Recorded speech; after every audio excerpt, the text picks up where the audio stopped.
E-do-de-do-de-do. E-do-de-do-de-do. E-do-de-do-de-do. E-do-de-do-de-do. Father and son. Father and son. Father and son. Oh, father and son. Review it all. All right. So that little vocal challenge that we did at the beginning. Who's famous for doing that? Oh, I wonder who. Isn't his The name late, something great like Freddie Mercury? Freddie Mercury, yep. So we just went and saw a bunch of movies. Yes. I saw 3 movies in 2 days. I saw 3 movies in 2 days, too. Well, I also watched true. Cabin in the Woods. That's true, he did. But today we're going to review Bohemian Rhapsody, the biopic. Is it biopic or biopic? I don't know. I don't know. I think either sounds fine. It's the Both sound biographical movie based off of the group Queen. Yes. And I'm a huge Queen fan. Okay, so I've been a Queen fan most of my life, and I've even got like stuff like this. This Queen box set came out for their 25th anniversary with all their CDs in it, and I got this little Queen CD box set that came from Japan. So I am a big Queen fan. So this meant a lot to me to be able to see this movie. So now he's a Queen fan too, right? Yeah, but you don't know what I know. Yeah, and I'm not as deep into it as you are, but no, their music's. I really like some of their music. And yeah, when you'll be able to listen to more of it now. I mean, you have all these CDs. You break them out and listen to them. They got some amazing stuff. But as a film, what did you think of it? I honestly thought it was a really good film. It felt like it took a while to go through, but that's because it's a long movie. It did seem rather long. But that was a pretty long movie, wasn't it? It felt long. Oh, I just kicked it. It felt long, but I don't know. I don't know what the actual runtime was on it.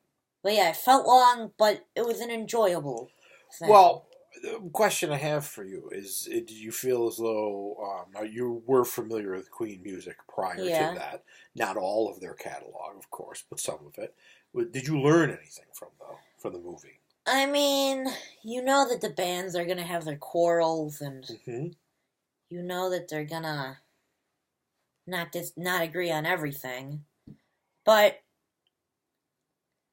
I learned that, well, I didn't hear much of the stuff. I didn't hear anything that Freddie did when he had broken off from the group to do his solo stuff. But it seemed like, from what I heard and saw, that Freddie was good on his own, but Queen was like 10 times better. Well, they all released some solo stuff, except for John Deacon did a few things on his own, but I don't think it ever was released. But I never felt as though any of their solo stuff was as solid as the band. And except for, Freddie Mercury did the Barcelona album, which that was really solid stuff. It's really good. It's a very interesting album. It's really good. But other than that, though, for me, the movie was good. I mean, it was good and it was bad. I mean, those biographical films generally tend to, not tell you the truth most of the time or make things up, and that happened in this film. Okay. To the person who's just a casual fan of Queen, they're gonna watch this movie and think that's what happened. But to anybody that knows a little bit more about them, there's things in this film that it never happened, or chronological order was not there. And I'm surprised, too, with 2 executive producers of the film being Brian May and Roger Taylor. They're in the group, so you would think that they would say, no, this didn't happen then. When Brian May was showing the group We Will Rock You, they clearly stated in the movie that it was 1980. Well, that came out, I think, 3 years earlier on the News of the World album. So it's like that wasn't right. It wasn't accurate at all.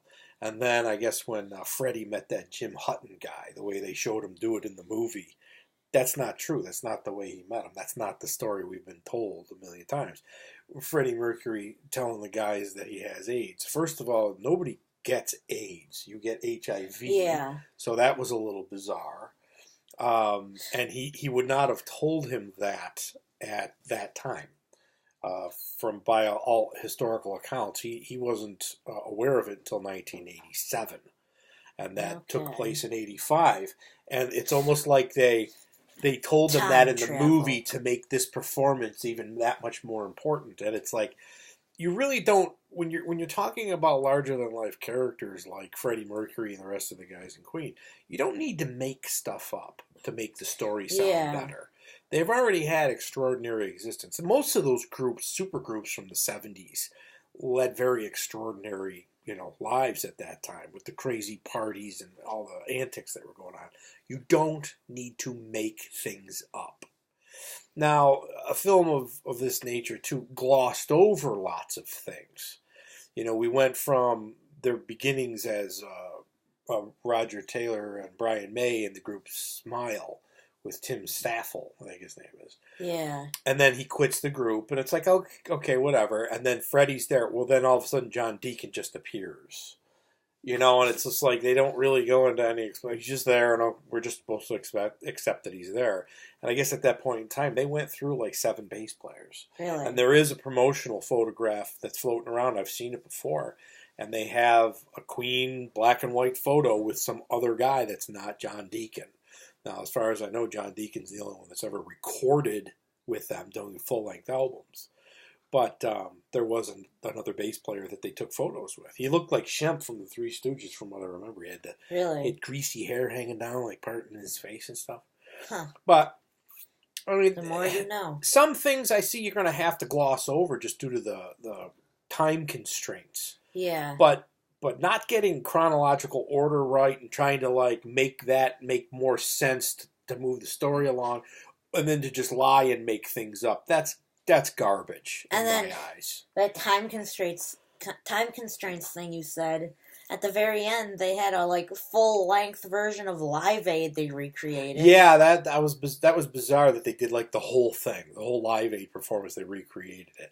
That was cool. The movie to me was very disjointed. There was some really awesome things. They did a great job recreating older performances and showing the changes, the costume changes, and the hair being cut and different things that they did. But you were getting just blasted with this stuff so fast to the person who doesn't know anything about the group. I don't know if any of that would really make sense to them as to what's going on. I like how they recreated the I Want to Break Free video. Yeah, that was cool. Yeah. And I thought all their performances were really good. They were very solid. They were all very believable as these members. And the Brian May guy who played him and Freddie and whatever, they really did a good job. It was almost like you were watching Brian May, the way the guy was talking, drawing out what he's talking and everything. Great job, but again, there was a lot of things missing for me, and what they decided was important versus what wasn't was always questionable for me too. And again, you're dealing with something of a shorter. The other problem I had with the film is that it couldn't decide what it wanted to be. It couldn't decide if it was a Queen documentary or biopic, whatever they're called, or was it about Freddie, or was it about Freddie and Mary? Because that was a lot of the themes that were going on through this film. And again, all those things were pretty solid. I mean, they did as good a job as they can, but it kind of, it felt a little like, well, what are we doing here? Are we talking about the whole group? Or John Deacon's not as important? Or that's really... And then the strange thing is with Roger Taylor still being alive, you would think he would try to push for him to get more screen time for his character. Yeah. There is one thing that they could have put in. It was a very famous episode that happened in Queen's career, and I guess they were trying to get into one of the studios in England, and there was some issue over studio time, and the group the Sex Pistols, which have you ever heard of them? You know who they are? I don't Sex know much, Pistols is but a punk group, and they were very Yeah. in your face. They didn't care who you were, and they'd give you the finger or whatever. And they were, I guess, monopolizing the studio. So Queen wanted to get in. And I guess it was Johnny Rotten or whatever from the Sex Pistols, or one of the guys from the Sex Pistols said that, here comes Queen.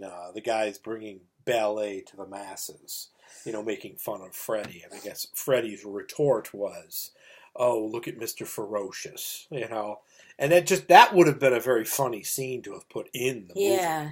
some of the battles that they had, I had heard about before. Some of those things that they did show, I remember hearing and reading about in other biographies or whatever. So overall, I mean, it was good. And for somebody who doesn't know Queen, it's a good way to immerse yourself in them. The music, of course, is amazing. They did a great job with some of the visuals in the film. Then there were times when it felt amateurish in the way they filmed it. It was a disjointed mess, and I guess they had some problems. Director problems, and people were here and gone or whatever. But overall, I think Bohemian Rhapsody was good, and for somebody, especially for somebody like you who maybe wants to learn more, it's a great starting point. And then now, if you really are more interested in learning what's going on, now you can maybe start digging. Yeah. There is a great documentary that Queen did years ago called The Magic Years, and it went from the beginning of their career to 1987 is when it stops. And I wish they would have done Magic Years 4, but they've done it up to 3. So Magic Years 4 would have been great to fill in from 88 on to 91. I liked that little scene during the Live Aid one where the original manager they had. Oh yeah, where he just looked stupid. Yeah, he just looked... and they just showed him sitting there all alone in his office, just listening to Queen over the radio at this big event. That did happen too. I mean, they had problems with earlier management and people stealing money from them and all that sort of thing. But overall, I would recommend it to people, especially if you're just a casual fan. It's great. Go watch this thing. Gives you a little bit of an overview. Keep in mind some things in there just did not happen. And sometimes I think that you shouldn't rewrite history. If it didn't happen, don't put it in the movie. You know? It's not a fictional account of the Queen. You know, it's supposed to be a biopic or whatever the hell you call it, right? So, but overall, you liked it. You just said a word. I said a nasty word. Didn't I? Ooh. I'm tired. But you would recommend it? I would recommend it. I thought it was a really good movie. In my class, one of the teachers asked if anyone saw any movies over the weekend, and one of the ones they specifically asked about was Bohemian Rhapsody, and I was the only one that raised my hand. Of course. Because I got John Deacon hair going on right now.